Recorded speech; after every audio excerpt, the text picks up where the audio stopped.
Hey everybody, how's it going? It is Matt and it is Terrifying Tuesday.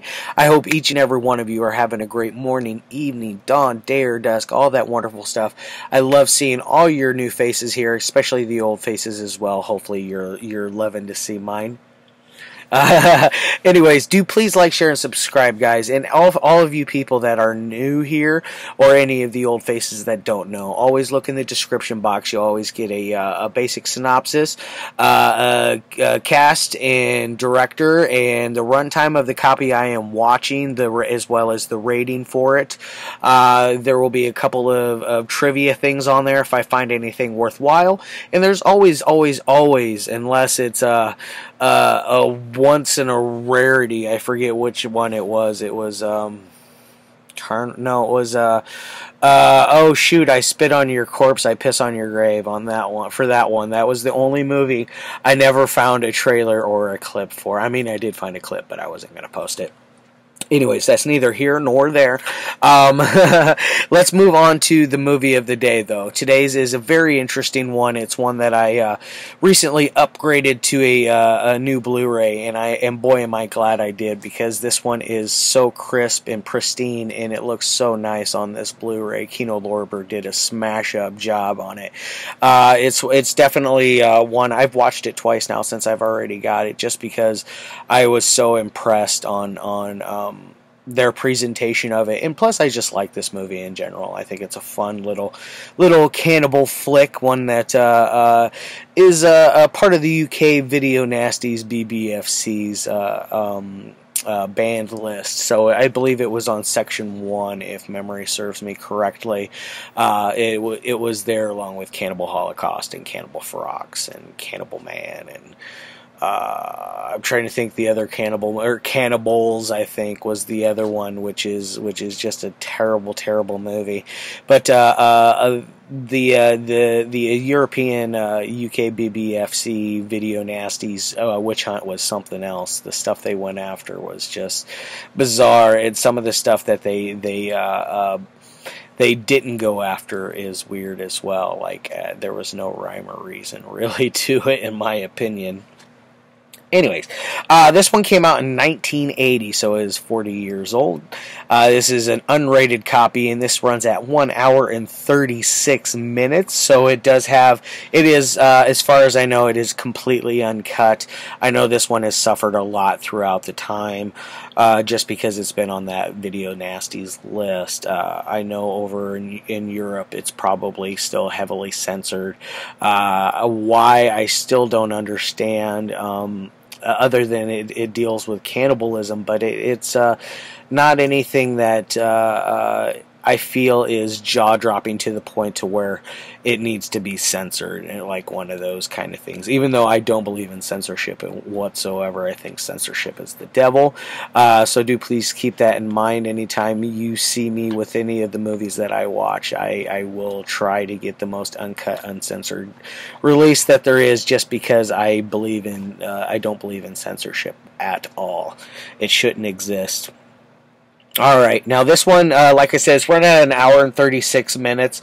Same with the old Euroshock DVD of that is running at 1 hour and 36 minutes as well. So I imagine both of those are the completely same cuts. They're just one's pristine and the other one's an older DVD quality.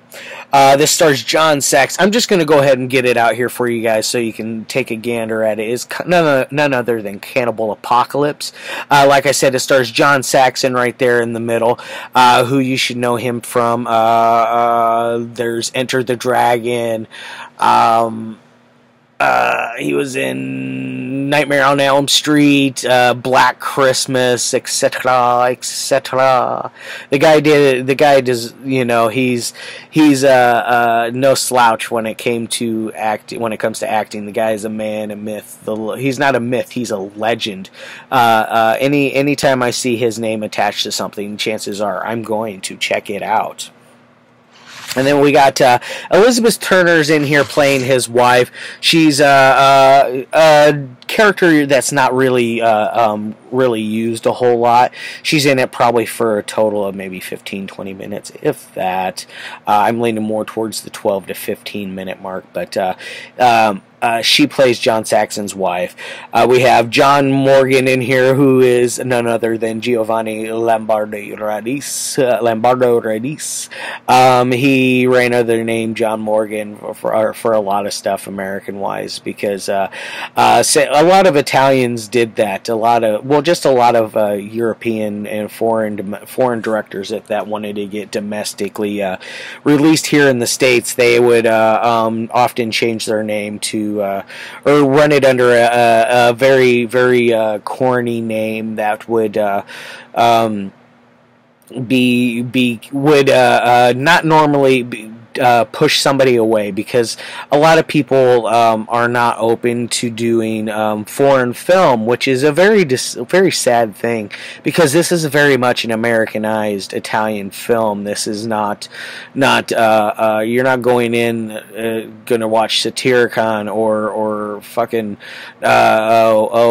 what's some Bergman stuff, any of his stuff. It's not like you're going to be watching any of his stuff or Fellini. It's not that. It's not artsy or anything like that. So do keep that in mind. It's very straightforward film, straightforward on the horror side as well. It does not try to change anything of whatsoever what it is.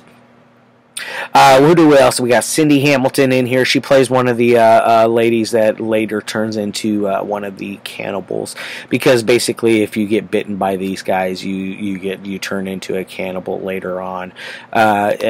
It also, if you get scratched by them as well, because there was one guy that got scratched really, really bad by one of the one of the cannibal gals, and he later turned into a cannibal in the film. It was one of those ordeals. We got Tony King in here. Tony King was an ex-football player. I know him from this, and that's about it. But he apparently was in The Godfather, amongst a bunch of other things. The guy was got around when it came to filmmaking, and I watched on here. There's an interesting interview with him on this Kino Lorber Blu-ray, which, by the way, let me show it off to you real quick before I get too far into that. Like I said, it is Kino Lorber. It is a reversible artwork. Yes, folks, it is a reversible artwork. So if you like that old artwork, you can go with that. I actually kind of like this other artwork that they went with for it. I think this is very, very good looking. I really like it. It really jumps out and speaks to me. As far as like what I said, there's an interview in here with Tony King, who is the Cannibal King is what they call the documentary. But there's a nice little interview with him where he talks about how his whole life he was trying to become a professional football player, which he did, and he got traded around a few times, and then he finally got cut, and then he decided, I'm gonna try my hand in acting. I'm gonna see what I can do there, and he talks about his ups and downs, and that more ups than anything, because the guy, from what it sounds like, he had a very positive, uplifting career. The way he approached filmmaking was a very, very straightforward as well. You'll get the best work out of me as long as you tell me what you want me to do. I will do my best to match that, or if not, exceed it, do it even better than what you were expecting. Very interesting. He talked about how he was able to get into certain films because he would approach directors and basically tell them, like, hey man, you need an African American character in your film, so you're filming in African Americans neighborhoods, but you have none in the film. So he therefore right away, our director Antonio Margheriti, which ran under, I forget what the goofball name he ran under for this one. He ran under some goofy name, but Antonio Margheriti was the director, and he talked about about how he got hooked up with him, and it was a very fun little interview. I really liked it. There was also a documentary on here. It was like a Redux type thing. They call it's interesting. There is a video tour of the filming locations, alternative opening title sequences, and trailers and teaser and all that fun stuff. Now, as far as this old Euroshock collection, it's pretty basic. It has a few special features on there. It's got that same documentary that was on here, same Apocalypse in the Streets documentary. There's a new text essay butchering the Cannibal Apocalypse, but the butchering of the Cannibal Apocalypse, which I'm guessing is all the censorship that this movie has dealt with over the time. Now, as far as what it's about, it is about a group of guys that are Vietnam veterans, and two of them were prisoners of war, the Tony King and the Giovanni Lamberti-Radice character. Giovanni and Tony were both prisoners of war. John Saxon character is one of the guys that frees them. In the process, Tony King bites his arm and leaves a very gnarly scar in his forearm, which later on in life still plagues John Saxon, and all he can think of is being cannibalized and being bitten by Tony King, which was just a crazy ordeal that in general, because they had them both, Giovanni and Tony King, down inside this little like hole in the ground, and they're down there eating like some flesh, but you obviously know what they're eating. They're eating human flesh, and they're fighting over it. And in essence, they're almost caveman like with how they've reverted backwards to how they were. And now you flash forward, and John Morghen, Giovanni, decides he's gonna bite this lady in the middle of a movie theater. Starts an all-out thing. He ends up over in a like flea market type place, kills a few people. John Saxon comes in and is able to basically talk him down and walk him out of the complex and give himself up to the police. One of those ordeals, and he is successful. In turn, that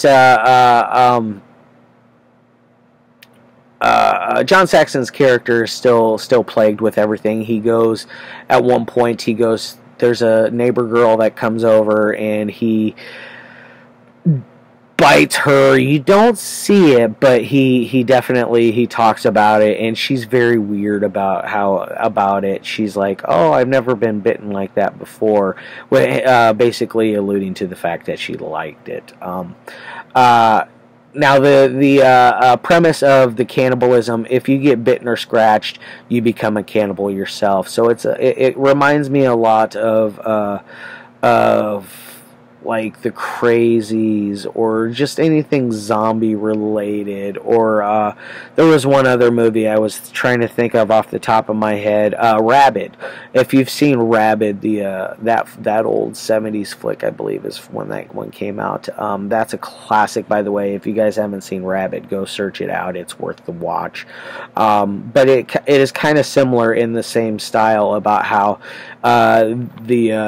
it's treated almost like a virus that's passed between one another, and it creates these monsters, not like physically deformed monsters, but cannibals.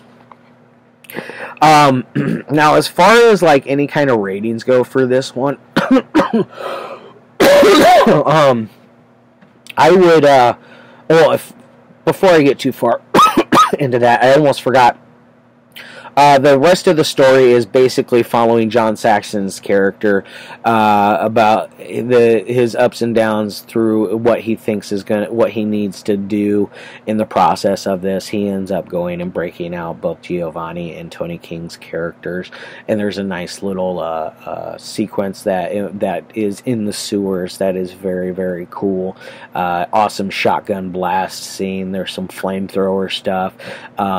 Definitely something that it gets a little intense, and I really like that whole sequence. It really works out.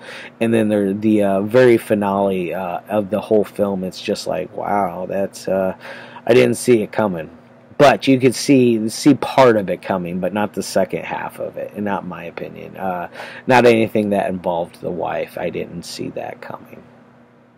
Now we'll get onto the ratings. As far as the technical side goes, Antonio Margheriti, he was no slouch when it came to filmmaking. He knew exactly what he was doing. He did a very, very sound job. There's no complaints that I have in this for as far as plot gaps or just anything wonky in the film in general. It's probably a 3 out of 5. Yeah. It's middle of the road. It could be better, but it could be far, far worse. I think I read somewhere that John Saxon hates this movie, but I could be wrong. There was something he didn't like about this one, but I'm not 100% what it was. Now, as far as the entertainment side goes, this thing's a 4 out of 5. This thing is solid entertaining. It's above average. It is far from flawless. It is far from a 5, or not far from a 5. But it's no like Cannibal Holocaust. So don't go in this thinking you're going to get Cannibal Holocaust or Cannibal Ferox, because they're in a city backdrop. They're not into the jungle for very, very long, and you're not dealing with like tribal cannibalism or anything like that. That is completely not in this film at all. It doesn't exist. Alright guys, a 7 out of 10. I'm going to go ahead and put both of these bad boys down. Do check out this Blu-ray from Kino Lorber. They did a smashing job with it. It's so crisp and clean. I can't stress how much more you guys should check it out. Just for that aspect alone. For a film that is 40 years old, they were able to really, really make it look nice and beautiful. Alright guys, love your faces as always. I'll see you tomorrow. Not 100% what I got lined up, but we'll figure out something. Wednesday, Thursday, Friday. I'm not sure yet. Peace.